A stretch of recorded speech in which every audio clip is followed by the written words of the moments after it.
Hazrat Ali Akbar was a son of Imam Hussain. He was a handsome young man of 18. His mother's name was Layla. He was also a brave soldier. He had been taught fencing and archery by Hazrat Abbas. He so much resembled the Holy Prophet that Imam Hussain was often heard to say, "Whenever I remember the Holy Prophet, I look at Akbar." Hazrat Ali Akbar had a loud, beautiful voice. It was he who always recited Adhan. On the morning of Ashura Day, Hazrat Ali Akbar recited Adhan. Everyone knew that it was the last time they would hear Hazrat Ali Akbar's Adhan. Imam Hussain began to weep when Hazrat Ali Akbar began his Adhan. The ladies could also be heard crying in their tents. After Zuhur prayers, Hazrat Ali Akbar stood in front of Imam Hussain. He said, "Father, I request for permission to go and fight the enemies of Islam." Imam looked at his son lovingly. He said, "Akbar, you have my permission. May Allah be with you.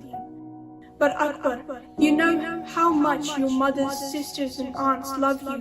Go and say farewell to them." Ali Akbar went into the tent of his mother.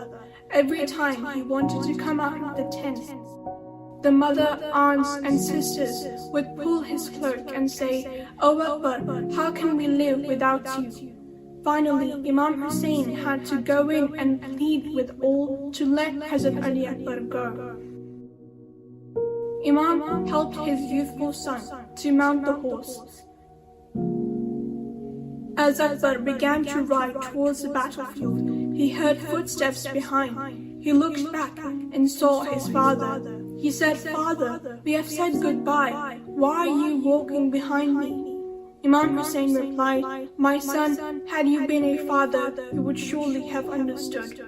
Hazrat Ali Akbar fought very bravely. No one dared come close to him in single combat after he had killed many well-known warriors. Umar ibn Sa'ad ordered his soldiers to finish off the young man, saying, "When he dies, Hussain will not want to live." Ali Akbar is a life of Imam Hussain.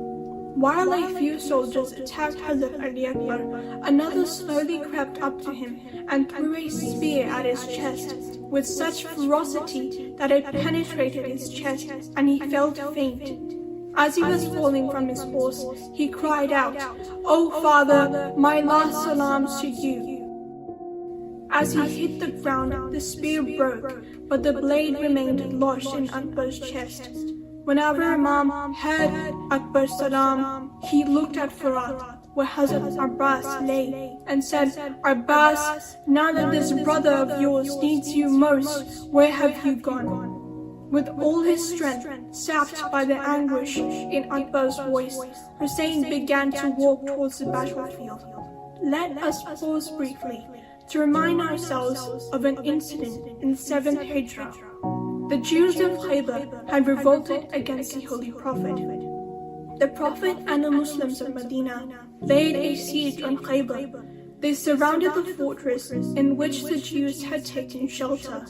The Muslims could not get victory unless they entered the fortress. There was a mount surrounding the fortress. Imam Ali had been unable to accompany the Muslims due to his illness. 3 days passed and the Muslims could not find any solution.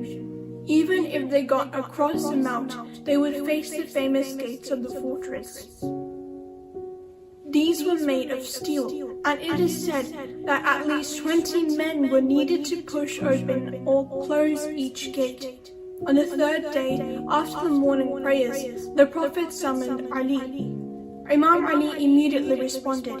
He jumped his horse over the mount and with one hand swung open both the gates of the fortress with such force that they broke off their hinges. He carried them and put them across the mount to form a bridge. The Muslims rode into the fortress and conquered Karbala. Now let us go back to Karbala. When Imam Hussain got to where Akbar lay, he took him in his arms. Akbar had his right hand on the chest. He placed his left arm on the shoulder of his father. Hussain said, "Akbar, why do you embrace me with one arm only?" Akbar would not reply. Hussain tried to move Akbar's hand. Akbar resisted. Imam gently moved the hand. Then he saw it. He saw the blade of the spear. Imam Hussain laid Hazrat Ali Akbar on the ground, and sitting on his knees, he put both his hands on the blade of the spear. He then looked at Najat and cried out, "Father, I too have come to my Khaybar." He pulled out the blade. Jibreel cried out, "Marhaba, marhaba." Akbar took a deep sigh and then lay still.